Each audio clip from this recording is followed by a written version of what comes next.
Assalamualaikum warahmatullahi wabarakatuh. Saya akan melakukan presentasi mata kuliah studi kelayakan bisnis dengan judul Studi Kasus Kebangkrutan Perusahaan PT Nyonya Menir, dosen Profesor Dr. Ruswiyati Surya Saputra, SEMS. Penulis saya sendiri yaitu Rohmatul Umah, Program Studi Manajemen. Yang pertama yaitu latar belakang perusahaan. Jamu Cap Potret Nyonya Menir atau PT Nyonya Menir adalah perusahaan yang memproduksi jamu tradisional Jawa yang dipelopori oleh Nyonya Menir. Dia menggunakan keahliannya mengobati berbagai penyakit dengan keahliannya meracik jamu tradisional Jawa. Produknya ini kemudian dijual dan dipasarkan. PT Nyonya Menir didirikan oleh Nyonya Menir yang terlahir dengan nama Lau Ping Nio pada tahun 1893. Awalnya perusahaan ini bernama Jamu Cap Potret Nyonya Menir. Nama dagang jamu Nyonya Menir resmi berdiri pada tahun 1919.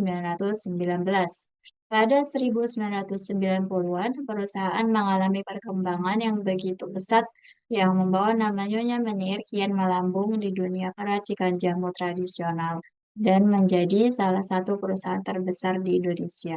PT Nyonya Menir mampu merambah pasar internasional. Produk jamu mereka dipasarkan ke tiga benua, yaitu Asia, Eropa, dan Amerika. Produk PT Nyonya Menir. Pada tahun 2000, Nyonya Menir membuat terobosan dengan mengeluarkan produk fitofarmaka bermerek Reomanir untuk mengobati penyakit reumatik. Fitofarmaka adalah obat-obatan dari tumbuh-tumbuhan dan lulus uji klinis. Di Indonesia hanya ada 5 perusahaan yang mengeluarkan fitofarmaka, dan Nyonya Menir satu-satunya perusahaan jamu sementara, sisanya adalah perusahaan farmasi. Reo Manir adalah jawaban Charles menanggapi dunia kedokteran terhadap khasiat jamu. Biaya untuk riset hingga menghasilkan produk menghabiskan 3 miliar rupiah dan memakan waktu 8 tahun, tetapi menjadi bukti bagaimana jamu dapat sejajar dengan obat-obatan kimia. Produk PT Nyonya Menir sebagian besar merupakan produk untuk kepentingan wanita, 80%, terdapat 254 merek meliputi 120 macam produk berbentuk pil, kapsul, serbuk, dan cairan dan terbagi dalam 3 jenis untuk perawatan tubuh, kecantikan, dan penyembuhan. Produk ini meliputi minuman-minuman kesehatan temulawak, minyak telon simungil, singkir angin, carang burung, awet ayu, jamu habis bersalin, buste krim, amurat, dan reumanir yang sudah uji klinis. Selanjutnya yaitu kebangkrutan. Pada 2017, PT Nyonya Menir dinyatakan bangkrut oleh Pengadilan Negeri atau PN Semarang. Perusahaan itu harus pilot karena memiliki utang kepada 35 kreditur yang jumlah totalnya mencapai 89 miliar. Sejak kecil, anak-anak Nyonya Menir itu sudah terlibat untuk mengelola bisnis ibunya. Mereka menyadari bahwa hidup mereka sangat bergantung dari bisnis jamu itu. Apalagi mereka semua menyadari bahwa salah satu dari mereka akan mewarisi bisnis besar tersebut. Oleh karena itulah, mereka berkomitmen untuk melakukan yang terbaik demi bisnis ibunya itu.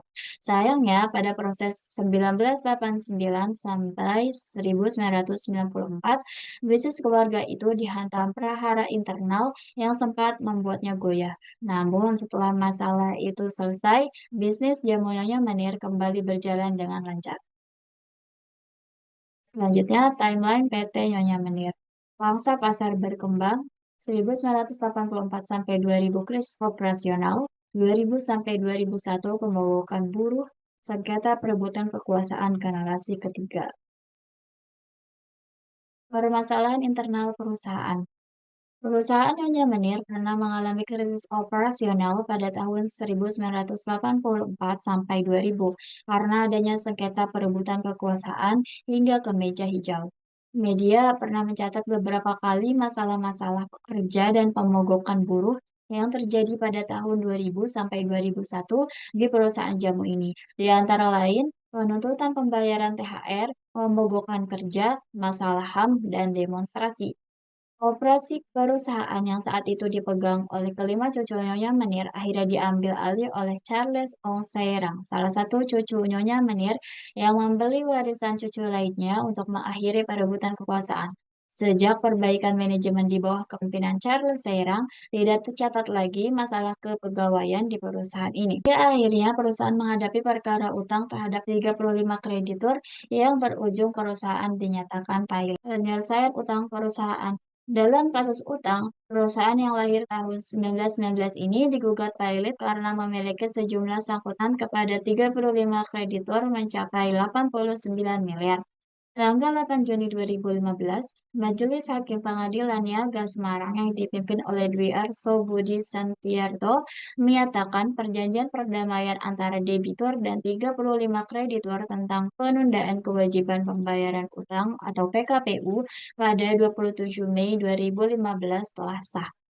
Namun perjanjian perdamaian tersebut dinyatakan batal oleh Majelis Hakim PN Semarang mengabulkan permohonan pemohon untuk seluruhnya dan menyatakan batal perjanjian perdamaian yang telah dilakukan, serta menyatakan PT Nyonya Menir dalam keadaan pilot, ujar Nani Indarwati dalam amar putusan. Hakim anggota Wismonoto menjelaskan selama masa perjanjian, 35 kreditur menilai PT Nyonya Menir tak sungguh-sungguh membayar utang, sehingga mereka meminta supaya perjanjian perdamaian dibatalkan.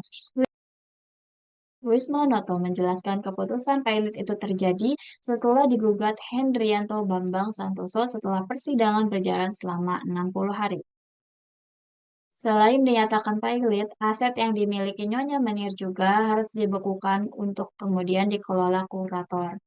Nantinya, kurator juga akan melakukan proses investigasi untuk mendata seberapa banyak utang-utang dari pihak kreditur yang harus dilunasi. Setelah semua diketahui, Setelah semua diketahui, aset akan dijual dengan cara dilelang. Hasil lelang itulah yang akan diberikan kepada kreditur dan karyawan. Luis Monoto menambahkan, jika mulai dari proses pembekuan, pelelangan, dan pembayaran nantinya akan memerlukan proses yang cukup lama, sebab dalam perjalanannya akan ada beberapa proses, diantaranya rapat kreditur dalam rangka pelunasan utang PT Nyonya Menir. Pandangan penulis terhadap kebangkrutan perusahaan. Yang pertama yaitu SDM atau sumber daya manusia. Yang pertama yaitu ketiadaan tata kelola yang baik menjadi resiko inheren karena berpengaruh pada semua jenjang pengambilan keputusan dan aksi, mulai dari keputusan strategis sampai operasional. Pemimpin perusahaan cenderung mengedepankan kepentingan individu dibandingkan kepentingan organisasi. Pengelolaan SDM yang kurang baik sehingga karyawan melakukan mogok kerja dan melakukan aksi demo kepada perusahaan. Banyaknya campur tangan keluarga dalam bisnis menimbulkan kekarutan dalam proses bisnis operasional dikarenakan tidak adanya pembagian peran yang jelas antara keluarga yang terlibat. Yang ketiga yaitu penanganan yang lambat sehingga timbul berbagai masalah strategis maupun operasional yang membuat masalah semakin bertumpuk dan keadaan menjadi semakin memburuk dari waktu ke waktu. Selanjutnya, pasar pemasaran. Persaingan di industri jamu semakin sengit karena perusahaan farmasi yang selama ini bermain hanya di obat kimia mulai merambah ke produk jamu maupun obat herbal. Kurangnya inovasi membuat jamu Nyonya Menir semakin tidak dikenal, khususnya oleh anak muda Indonesia. Meskipun sudah memiliki pasarnya, yaitu kalangan orang tua, namun bisnis ini tetap perlu berinovasi agar disukai dan khusus membidik pasar anak muda juga sehingga eksistensinya tidak tersingkirkan oleh bisnis jamu sejenisnya. Saluran distribusi penjualan pabrikan jamu asal Semarang ini juga terbilang ketinggalan zaman. Lalu terkait finansial. PT Nyonya Menir tidak menunaikan kewajibannya dalam membayar gaji pekerja sehingga menyebabkan pekerja melakukan mogok kerja dan demo tidak sehat secara finansial. Saat menyadari keadaan ini, tidak ada tindakan yang cukup besar agar dapat menyelamatkan perusahaan. Menyikapi hal itu, perusahaan kemudian berhutang demi menjaga kelangsungan hidup perusahaan. Namun, dikarenakan penjualan yang tidak stabil, maka hutang tidak bisa dibayarkan termasuk gaji pekerja. Hutang kian membesar dan perusahaan tidak mampu membayar sehingga membuat perusahaan pilot dengan solusi akhir penyitaan aset atau barang berharga yang kemudian dilelang dan hasilnya digunakan untuk pembayaran utang dan gaji pekerja yang belum terbayarkan.